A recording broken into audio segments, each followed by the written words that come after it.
anak-anak, kita jumpa lagi dalam video pembelajaran kita hari ini. Kita sudah masuk tematik 3H, subtematik 3, aku suka bertualang, pembelajaran 3 sampai 4. Jadi kita masuk pembelajaran 3 sampai 4 dari halaman 99. Di halaman 99 ada cerita tentang perjalanan ke Curug Manta. Jadi ini adalah cerita tentang Cika dan Ayah yang pergi berpetualangan ke Curug Manta. Jadi anak-anak nanti bisa membacanya.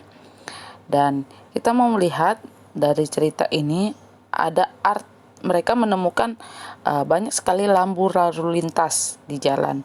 Nah, ada lampu lalu lintas, ada merah, kuning, dan hijau.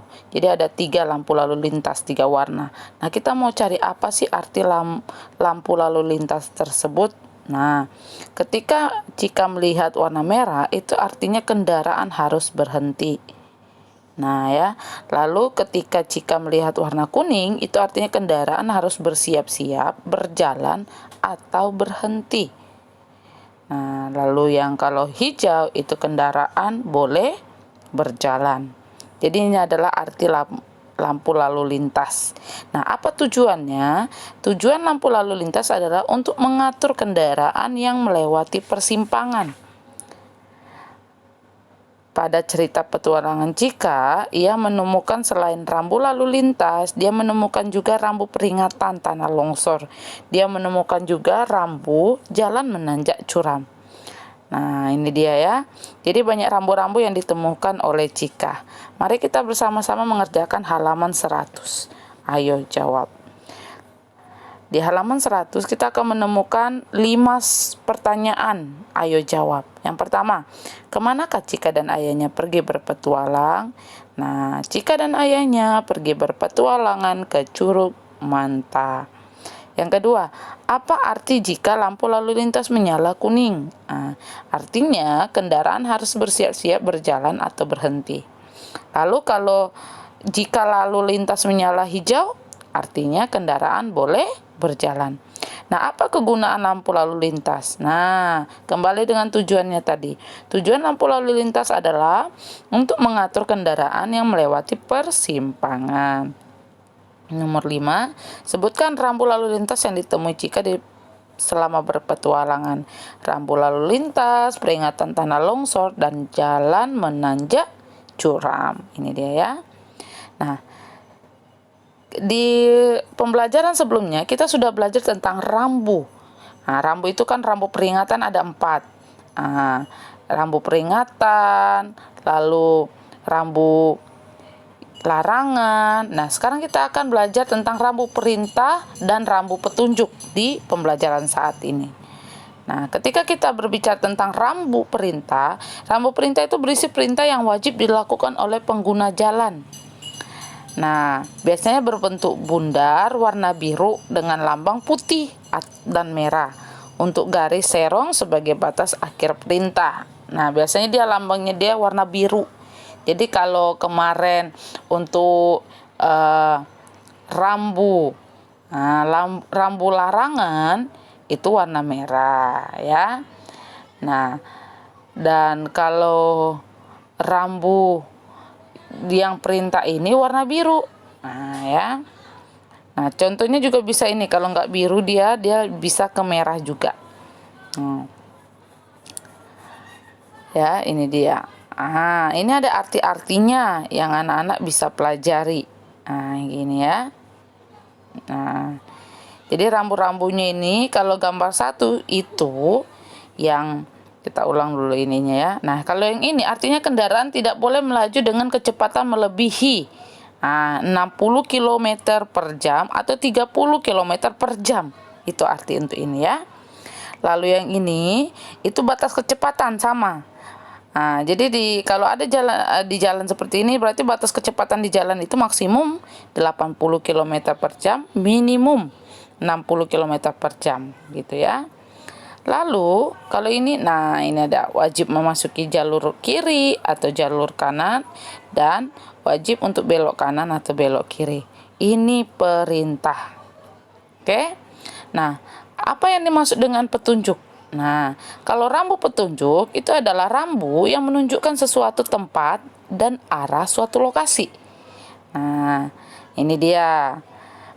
Bisa mengarahkan rumah ibadat, lapangan, museum, tempat-tempat, atau arah-arah. Nah, ini petunjuk. Ya. Ya, ini petunjuk.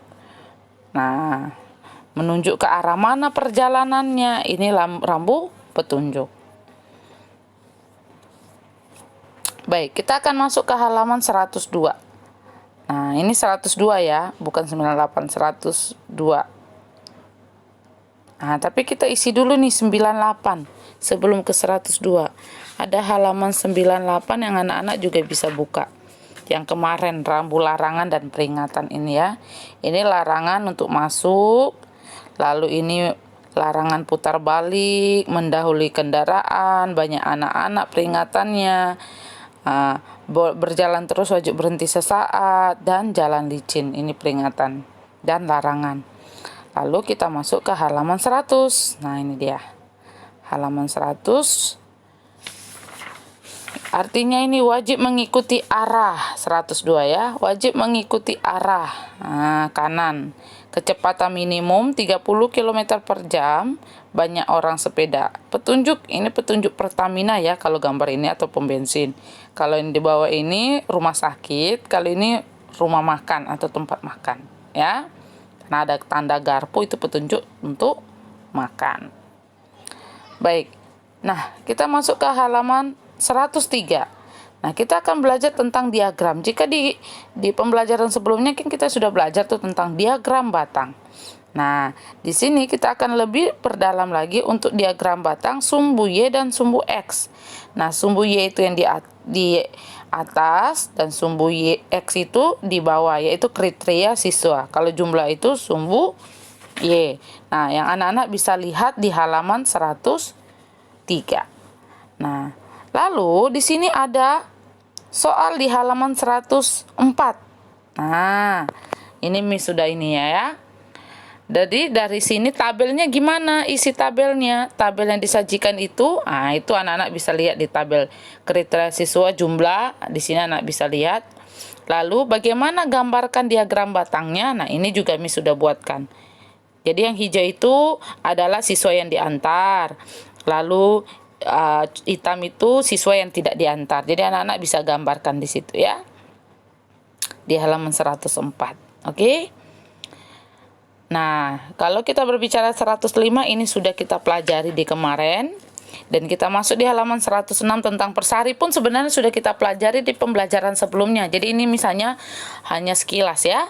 Persari itu adalah kegiatan perkemahan 1 hari yang dilakukan oleh pramuka siaga. Nah, itu singkatannya ya. Nah, kegiatannya itu bernyanyi, mengenal seni budaya, dan permainan. Nah, tujuannya untuk memperkuat persaudaraan, kerjasama, tanggung jawab, dan persatuan. Ini udah kita pelajari ya di pembelajaran sebelumnya. Nah, jadi ada cerita tentang asiknya mengikuti persari di halaman 106 sampai 107. Nah, kita akan ngerjakan halaman 107. Ada 6 pertanyaan di Ayo Berlatih. Ya, di Ayo Berlatih. Yang pertama, nama kegiatan pramuka yang diikuti oleh Cika adalah persari. Kegiatan itu diadakan di lapangan sekolah selama 1 hari. Nah, perbedaan budaya yang ditemukan oleh Cika di antara teman-teman sekelompoknya adalah perbedaan bahasa, makanan. Ya. Lalu perlombaan yang diadakan di kegiatan tersebut adalah permainan. Nah, sikap yang diterapkan Cika terhadap keberagaman di dalam kelompoknya adalah saling menghargai perbedaan. Dan rahasia keberhasilan Cika dan kelompoknya memenangkan perlombaan adalah kekompakan, kerjasama, dan saling menghargai perbedaan. Itu rahasianya ya. Di halaman 107.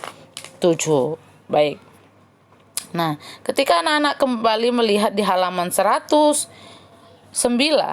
di sini anak-anak akan menemukan satu permainan tradisional, yaitu permainan ular-ularan.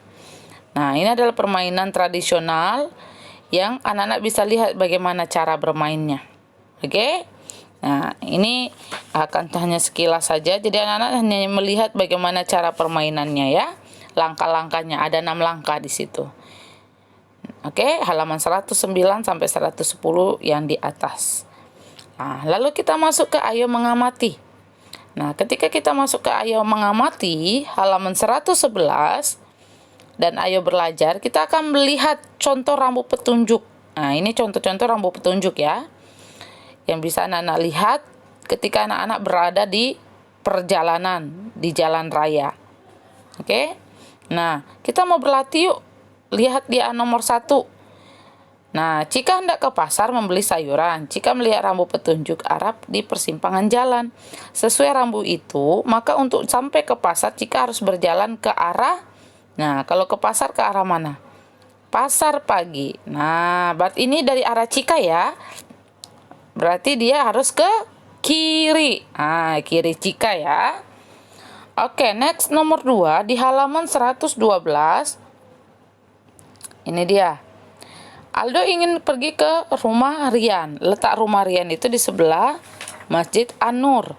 Sesuai rambu itu, maka untuk sampai ke rumah Rian, Aldo harus berjalan ke arah lurus. Nah, itu dia ya.